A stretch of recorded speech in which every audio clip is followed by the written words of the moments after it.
दो चार आठ दिन से सोशल मीडिया के ज़रिए और प्रिंट मीडिया के ज़रिए ये बात की इत्तलात मिल रही थी कि ख्वाजा बिलाल अहमद को गोशा महल की सीट ना मिलने की बुनियाद पर ख्वाजा बिलाल अहमद मजलिस इत्तेहादुल मुस्लिमीन से दस्तबरदारी की जो है गौर व फिक्र में है। इस बात की इत्तलात सोशल मीडिया पर गश्त कर रही थी।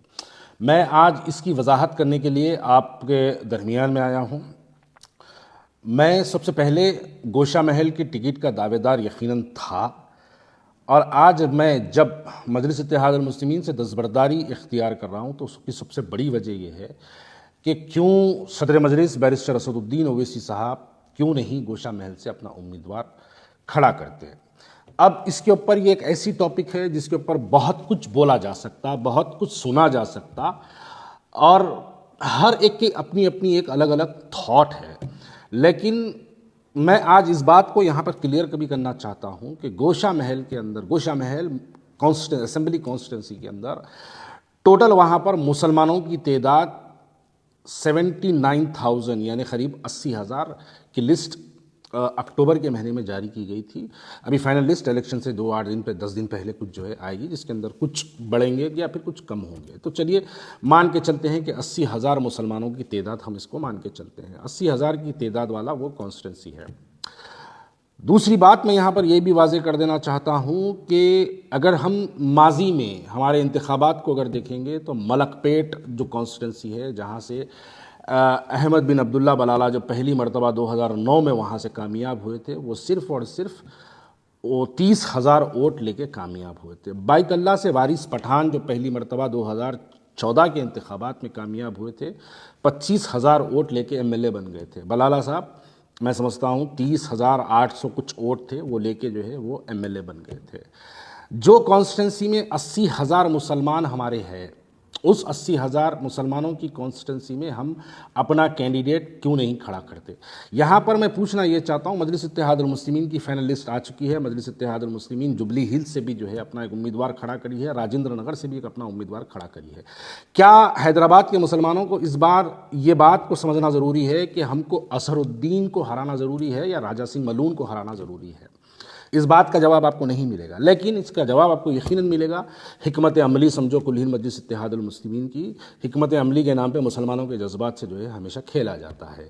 जहाँ पर 2009 का जो स्टाइल था मलकपेट पे, जिस अंदाज में मलकपेट कॉन्स्टिट्यूंसी पे मजलिस इत्तेहादुल मुस्लिमीन ने अपना कब्जा गाड़ा, अपनी हुकूमत वहाँ पर जो कायम की, जो अब तक भी कंटिन्यू चल रही है, क्या हम उस अंदाज में गोशा महल नहीं लड़ सकते थे?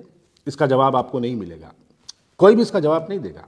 वो मलून दिन बर दिन सरकार की शान में गुस्ताखी करता है, हम मुसलमानों के दिलों को ठेस पहुंचाने वाले बयानात देता है, और मेरी जमात कुल हिंद मजलिस इत्तेहादुल मुस्लिमीन के पास ऐसा कोई प्लान, ऐसा कोई मंसूबा नहीं है कि उस मलून को हराया जाए।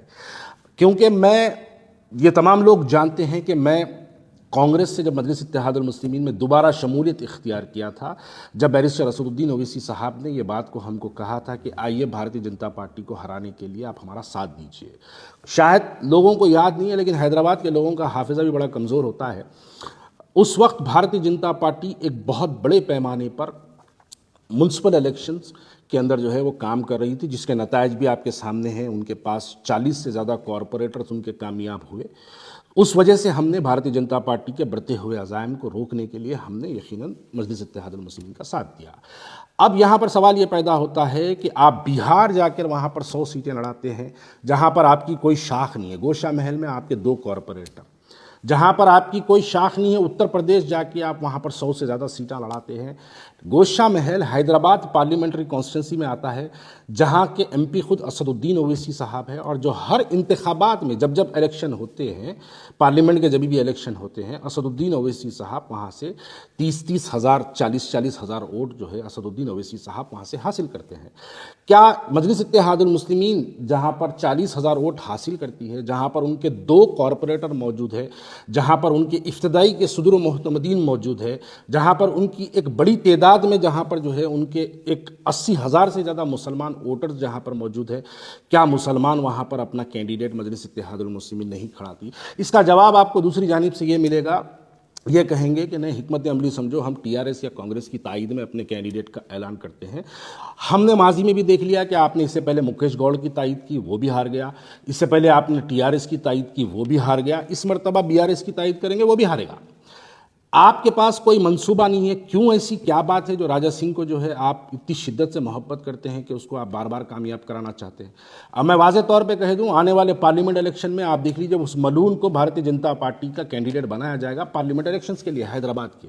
जैसे ही वो कैंडिडेट बनेगा, ये तमाम जितनी शिकायतें हैं आपके मेरे जैसे लोगों को, जितने भी लोगों को जो है नाराज़गियाँ हैं, ये तमाम नाराज़गियों को बुलाया जाएगा और फौरी इस मलून को ला के आपके सामने खड़ा कर दिया जाएगा। हैदराबाद के मुसलमान जज्बाती नारे लगाते हुए निकलेंगे अपने मकानों से, भारी अक्सरियत से मजलिस इत्तेहादुल मुस्लिमीन को कामयाब कर दी। इस वजह से मजलिस इत्तेहादुल मुस्लिमीन हमेशा एक ऐसे फ़िरका परस्त चेहरे को हैदराबाद के अंदर सियासी तौर पर जिंदा रखती है। आप अगर उसकी तारीख देखेंगे तो वो बदमबाल रेड्डी की शक्ल में कभी जिंदा रहा, कभी आले नरेंद्र की शक्ल में जिंदा रहा, कभी इस मलून की शक्ल में जिंदा रहा, कभी बंडारू दत्तात्रेय की शक्ल में जिंदा रहा, कभी किशन रेड्डी की शक्ल में जिंदा रहा। तो ये हमेशा इस तरीके से मजलिस इत्तेहादुल मुस्लिमीन एक अपने फ़िरका परस्त चेहरे को जिंदा रखती है। अरे हमने बाइतल्ला के अंदर, महाराष्ट्र के जब इलेक्शन हुए, बाइकल्ला के अंदर 25,000 वोट लेके हैदराबाद, 25,000 वोट लेके बाइकल्ला से वारिस पठान वहाँ से जो है एमएलए मुंतखब हो गया। मलकपेट को जब आप देखेंगे, मलकपेट के अंदर 30,000 वोट लेके अहमद बिन अब्दुल्ला बलाला पहली मरतबा एमएलए बन गए। जाहिर सी बात है, बनने के बाद अपनी कारकर्दगी करेंगे, वहाँ पर मुसलमानों के वोटों की तादाद बढ़ाने का काम करेंगे। अरे हम लड़ेंगे ही नहीं तो हम जीतेंगे कहीं को? फिर वो काशीराम का नारा कहाँ गया बैरिस्टर असदुद्दीन अवैसी साहब के, पहली बार लड़ेंगे, दूसरी बार हराएंगे, तीसरी बार जीतेंगे? वो नारा क्या सिर्फ बिहार, उत्तर प्रदेश और महाराष्ट्र के लिए है? क्या वो नारा इनके लिए, गोशा महल के लिए नहीं बनता? ये बातें समझ के बाहर है। जब हम ऐसी सवाल करते हैं तो फौरी अब आगे मुनाफिकत का नारा लग जाता, फ़ौरन आगे लोग कहते हैं कि भाग गया, आप जमात छोड़ दिया, टिकट नहीं मिली। अरे मेरे को टिकट मिलो ना मिलो, अगर टिकट की मुझे ख्वाहिश होती तो मैं बैरिस्टर असदुद्दीन अवैसी से याकुतपुरा पूछता। अगर मेरे को एमएलए बनने की ख्वाहिश होती तो मैं बैरिस्टर असदुद्दीन अवैसी से चंद्रान गुप्ता पूछता। अगर मुझे एमएलए बनने की ख्वाहिश होती तो मैं बैरिस्टर असदुद्दीन से चार मीनार पूछता। मैं क्यों बैरिस्टर असदुद्दीन अवैसी साहब से मैंने क्यों गोशा महल पूछा?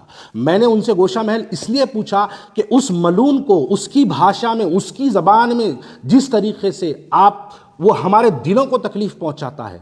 सियासी जमहूरियत है, जमहूरियत में हमको मौका मिलता है, मौके के तहत हम जाके उसको उसकी भाषा में ज़बान देते और मुसलमानों के इत्तेहाद का मुजाहरा करके हम उसको बता के आते। लेकिन नहीं, उसको सियासी तौर पे जिंदा रखना है, इस वास्ते वहाँ पर उसको कामयाब होने के लिए फ्री वॉक दिया जाता है। 3 इलेक्शन में उसको फ्री वॉक दिया था।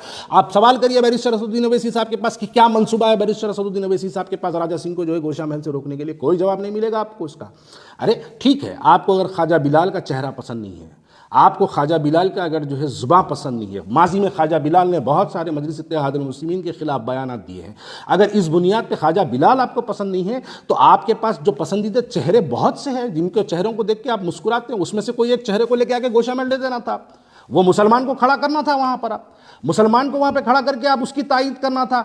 बीआरएस के जो आपके जो ताल्लुकात है, उस ताल्लुकात की बुनियाद पे बीआरएस से आप एक अच्छे से हिंदू कैंडिडेट को लाना था और उसको बोलना था कि तुम मुस्लिम बस्तियों में इंटर मत हो, हिंदू बस्तियों में जाओ, काम करो, उनके वोटों को आप पोलराइज कराना था, जैसा आप करते हैं, जैसा आप फिरोज खान के लिए करते हैं, जैसा मलक नामपल्ली के लिए आप करते हैं, जैसा मलकपेट के लिए आप करते हैं, जैसे याकुतपुरे के अंदर हिंदू वोटों को बाइफिकेट करने के लिए आप काम करते हैं, वैसे ही लेके जाके राजा सिंह के खिलाफ में आप टीआरएस से हिंदू कैंडिडेट को वहाँ पर डलाना था और केटीआर जो आपके मामू भांजे जो भी है, आप उनके जरिए उसको इंस्ट्रक्शंस पास करना था कि मुस्लिम बस्तियों में काम नहीं करना, मुसलमानों की 80% है, तुम जाओ हिंदू बस्तियों में काम करो। असदुद्दीन अवैसी साहब निकल के अगर गोशा महल में मुसलमान बस्तियों में 80,000 वोटरों के दरमियान में अगर फिर के असदुद्दीन अवैसी साहब पैदल दौरे कर करके अगर मुसलमानों को वहां पे जो है बेदार करते, 80,000 में अगर 55,000 भी मुसलमान अगर निकल के अगर मुस्लिम कैंडिडेट को वोट दे दिया तो मैं ये सवाल हैदराबाद की आवाम के लिए छोड़ता हूं, क्या ये मलून हारता नहीं सकता था? अरे जाती पैसा हम लगा देते, लोगों से चंदा मंग के लेके जाके गोशा महल लड़ा देते अगर आप किसी मुसलमान को देते। मैं अपनी जात के तौर पे, अल्लाह के फजलो करम से चंदे की जरूरत नहीं है, मैं अपनी जात से 2-4-8 करोड़ लगाता, गोशा महल उसके वो मलून के खिलाफ में इलेक्शन लड़ता और ये बताता कि उसको मुसलमानों का इत्तेहाद ये होता है। लेकिन इसका कोई प्लान नहीं है आपके पास। अब उसकी आप तैयारी कर रहे हैं, उसको लोकसभा में लाने की तैयारी है, इस वजह से उसको वहां पे फ्री वॉक दिया जा रहा है। और ऐसी जमात के साथ रहना मैं नहीं समझता मेरे लिए जो है काबिल फ़ख्र हो। इसलिए इस बुनियाद पर मैं आज मजलिस इत्तेहादुल मुस्लिमीन से दस्तबरदारी का ऐलान करता हूं, मैं मजलिस इत्तेहादुल मुस्लिमीन छोड़ने का ऐलान करता हूं। आगे मैं क्या करूंगा, किसके साथ जाऊंगा भी या नहीं जाऊंगा, या सियासत में रहूंगा या नहीं रहूंगा तो किसके साथ रहूंगा, इसका ऐलान मैं सोशल मीडिया, प्रिंट मीडिया, के ज़रिए मैं हमारे लोगों तक पहुंचाते रहूँगा। लेकिन ये बात बिल्कुल हैदराबाद के मेरे जैसे मुसलमान के लिए नाकाबिल कबूल है कि क्यों नहीं हम गोशा महल में, जहाँ पर 80,000 मुसलमान हमारे हैं, क्यों नहीं हम वहाँ से मुसलमान के कैंडिडेट को खड़ा करते हैं, क्यों नहीं हम बीआरएस का इस्तेमाल करके, टीआरएस का इस्तेमाल करके हम क्यों नहीं वहाँ पर जो है हिंदू वोटों के अंदर जो है हम बाइफिकेट करने का काम करते और मुसलमानों में इत्तेहाद का नारा लगा के हम मुसलमानों को घरों से निकालते और इस मलून के खिलाफ मुसलमान एक तौर पर, मैं समझता हूं अगर हम मुसलमानों के अंदर अगर निकल के अगर जो है हम पैदल दौरे करते, उनके छोटे छोटे ग्रुप मिसिंग करते, तो घरों से चुमटियों की तरह मुसलमान निकल कर जो है पोलिंग के दिन अपने वोटों का मुजाहरा करते और ये मलून हारता। आप देखिए कोई पॉलिसी नहीं है मजलिस इत्तेहादुल मुस्लिमीन के पास। एक पॉलिसी बता दीजिए कि राजा सिंह को, मलून को हराने की एक पॉलिसी बता दीजिए। नहीं, उसको सियासी तौर पर जिंदा रखना चाहते हैं। और ऐसी जमात जो इस गुस्ताख रसूल को जिंदा रखना चाहते हैं, बखुदा ऐसी जमात के साथ मैं रहना मुनासिब नहीं समझता हूं। इसलिए आज मैं कुल हिंद मजलिस इत्तेहादुल मुस्लिमीन से अपना दस्तबरदारी का ऐलान करता हूं। शुक्रिया बहुत बहुत।